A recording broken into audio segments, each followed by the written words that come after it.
You open a VA decision letter and see 3 individual evaluations, 60%, 20%, and 10%. You reach for a calculator. 60 plus 20 plus 10 equals 90. That seems obvious. Then you look at the combined evaluation and the number is different. What happened? That question is the reason for today's episode. VA disability evaluations do not simply add together like ordinary numbers. The process considers the effect of each evaluation in relation to what remains after the earlier evaluations are considered. 90% feels like the natural answer. It is also the wrong starting assumption for VA combined ratings.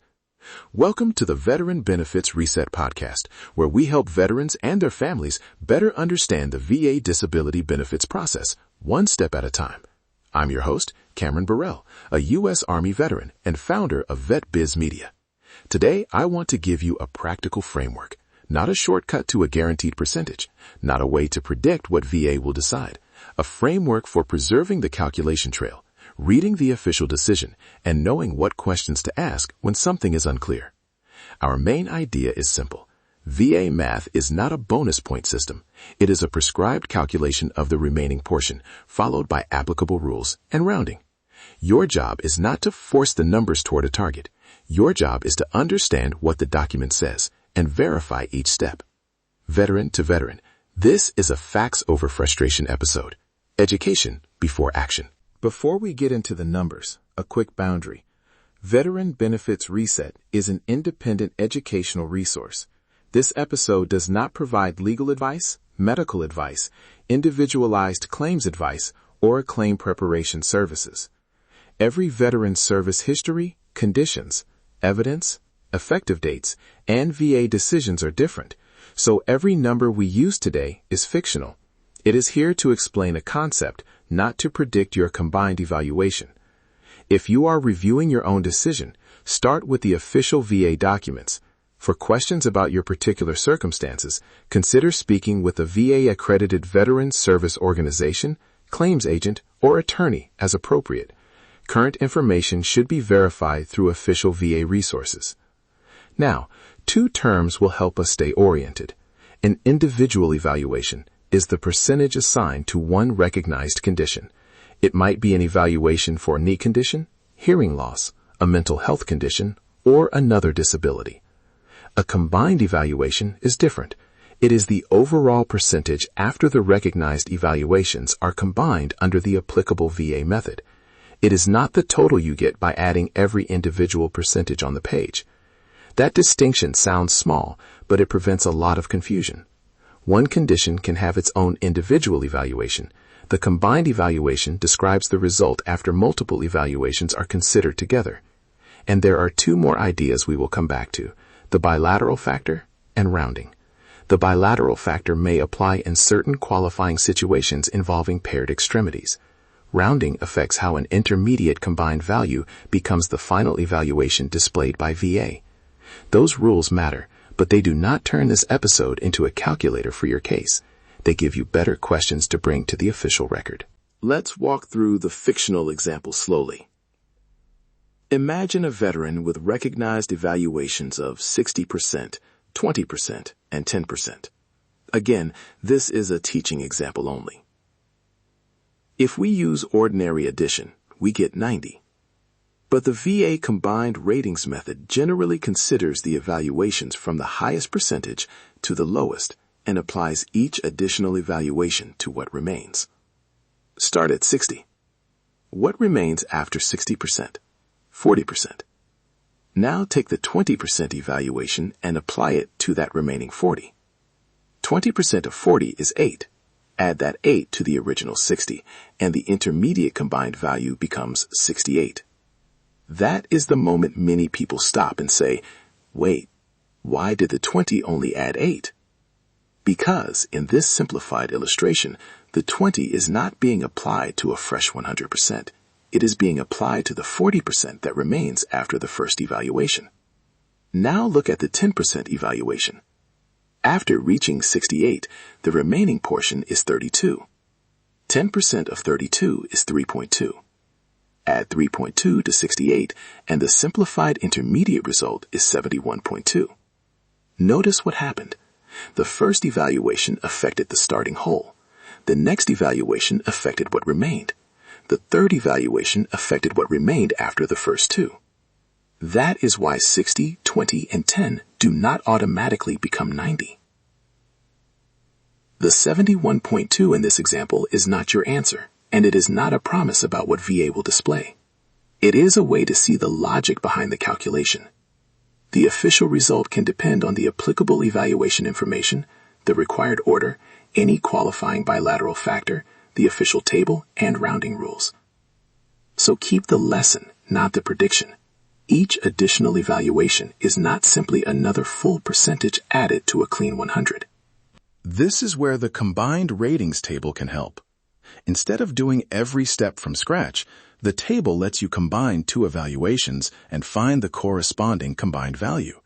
Then, that result can be combined with another evaluation. Using our fictional numbers, you would begin with 60 and 20. The table gives you 68. Then you use 68 with 10. The result is an intermediate value around 71 before the final display and rounding rules are applied. The table is useful because it gives you a way to follow the process. But following the process is not the same as making an official determination. Here is the habit I recommend. Keep the original evaluations visible. Do not write down only the final number and throw away the trail. On a private worksheet, make one line for each condition or description exactly as it appears in the official document. Add the individual evaluation. Add the effective date. If the condition involves a paired extremity, make a note that it may require a bilateral factor question. Then, record the intermediate combinations separately from the final combined evaluation shown by VA. For our fictional example, the worksheet might say 60%, then 20%, intermediate value 68, then 10%, intermediate value approximately 71.2, and final displayed evaluation to be verified under the applicable rules. That last phrase matters, to be verified. The worksheet is not an official determination. It is a paper trail for your own understanding. If the official document and an online calculator disagree, the calculator does not outrank the decision letter. Use the disagreement to form a focused question. When I first started paying attention to VA paperwork, the word combined sounded like simple addition. It took seeing the steps written out to understand why the result could be different. Sometimes the most useful tool is not another online explanation. It is a clean page that shows what you know, what the document says, and what still needs verification. Now, let's talk about the bilateral factor, because this is one of the places where a short online explanation can create more confusion than clarity. At a high level, VA may apply a bilateral factor when qualifying disabilities involve paired extremities. Think generally about qualifying disabilities affecting both arms, both legs, or other paired extremity situations recognized under the applicable rules. The qualifying evaluations are combined, and an additional amount, commonly described as 10% of that combined bilateral value, may be added before the result is combined with other evaluations. But do not turn that sentence into a personal calculation. The conditions must meet the applicable requirements. The evaluations must be identified correctly. The relevant rules determine what is included and how the calculation is handled. A right knee evaluation and a left knee evaluation may prompt a bilateral factor question. The words right and left by themselves do not settle whether the factor applies. Here is the useful action. Circle those entries on your worksheet. Write bilateral factor in the question column. Then look for where the decision explains the calculation, or take that focused question to an accredited representative. You might ask, do these evaluations qualify for the bilateral factor, and where is it reflected in the combined calculation? That is a much stronger question than, I have ratings on both sides, so what percentage am I guaranteed? The goal is not to assume. The goal is to locate the explanation. A bilateral factor can affect the calculation, but it is not an automatic bonus for every condition that appears on both sides of the body. There is another place where listeners often get tripped up: rounding. In our fictional illustration, the intermediate result was about 71.2. The final combined evaluation displayed by VA will not necessarily show 71.2. VA applies its own rules for converting an intermediate value into the final evaluation used for the combined result. So an intermediate number and the final displayed number are not interchangeable. This matters because people sometimes see an online calculator produce a number and immediately treat it as the official answer. Online tools may be helpful for learning the general idea, but they can differ in how they handle ordering, bilateral factors, special circumstances, or rounding. If an online result conflicts with your decision letter, pause before assuming the letter is wrong. Start with the official document. Identify the individual evaluations. Check the combined evaluation shown for the relevant period. Then ask an accredited source to explain any discrepancy. Also notice what a combined evaluation does not tell you by itself. An individual diagnostic percentage describes one evaluated condition. The combined evaluation reflects the overall calculation after recognized evaluations are considered together.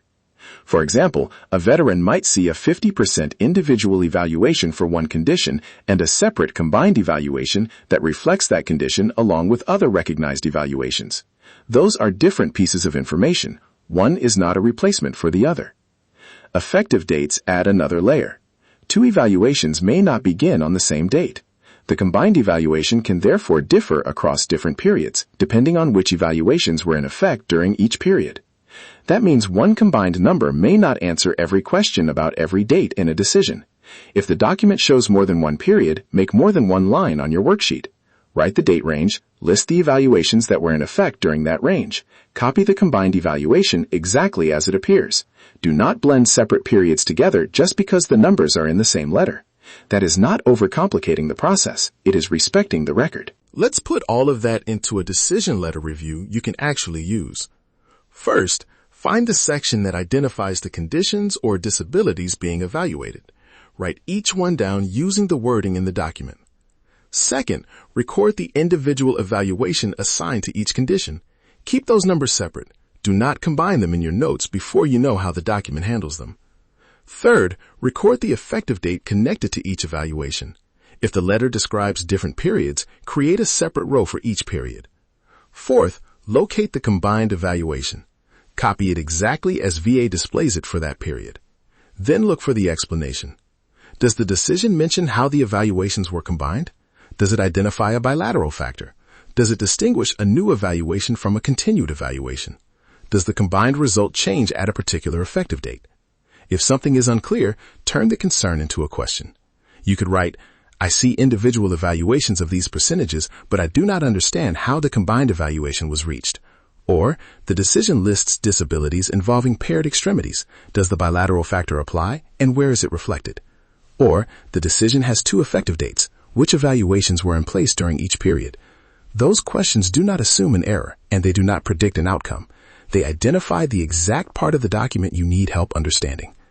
A VA-accredited VSO, claims agent, or attorney may be able to explain the document and discuss options within the scope of their role.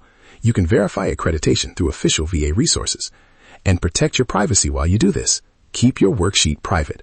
Avoid posting decision letters, medical records, claim numbers, addresses, or other identifying information publicly. If you share a document for general educational discussion, remove personal identifiers first. Your records tell your story. Organize them with the same care you would give any important mission document. Before the next episode, take one practical action. Gather your most recent official VA decision documents and create a private ratings worksheet. Write down each individual evaluation, the condition description, the effective date, and the page where you found the information. Then copy the combined evaluation exactly as VA displays it. If you see a reference to a bilateral factor, an intermediate calculation, multiple effective date periods, or a number that does not make sense, mark it with a question. Do not fill in the gap from memory. Do not let an online calculator make the decision for you. One step, one record, one mission. You do not have to solve every question in one sitting. A good worksheet separates three things: what the official document says, what your own calculation appears to show, and what you still need to verify. That separation can reduce frustration. It also helps an accredited representative understand your question more quickly. Let's bring the main ideas together. Individual evaluations describe particular recognized conditions. The combined evaluation is calculated differently from ordinary addition. The combined ratings table can help you follow the steps. A bilateral factor may apply in certain qualifying paired extremity situations, but sight of body labels alone do not settle that question. Intermediate values and final displayed evaluations can differ because of applicable rounding rules, and effective dates can change which evaluations are considered during a particular period. Most important, the fictional 60, 20, and 10 example is not your result. Your result depends on the evaluations, facts, dates, and rules recognized in your own records. Facts over frustration. Preserve the trail. Verify before you assume. Thanks for listening to the Veteran Benefits Reset podcast. I hope today's episode gave you a clearer understanding of why VA disability evaluations do not simply add together, and one practical way to review your records. Remember, this podcast is an independent educational resource. It is not legal or medical advice, and it does not replace guidance from a VA-accredited veteran service organization, claims agent, or attorney. Verify current information through official VA resources and seek accredited help when appropriate. If this episode was useful, follow the podcast, leave a review, and share it with another veteran, family member, or caregiver who could benefit. You can also download the free 7-step Veteran Benefits Reset Guide at vetbizmedia.com/veteran7. Use it to organize your military, medical, employment, and VA records before taking action. Make the worksheet. Mark the questions. Verify before you assume. Your service did not expire. Your story is still worth reviewing. Take the next responsible step.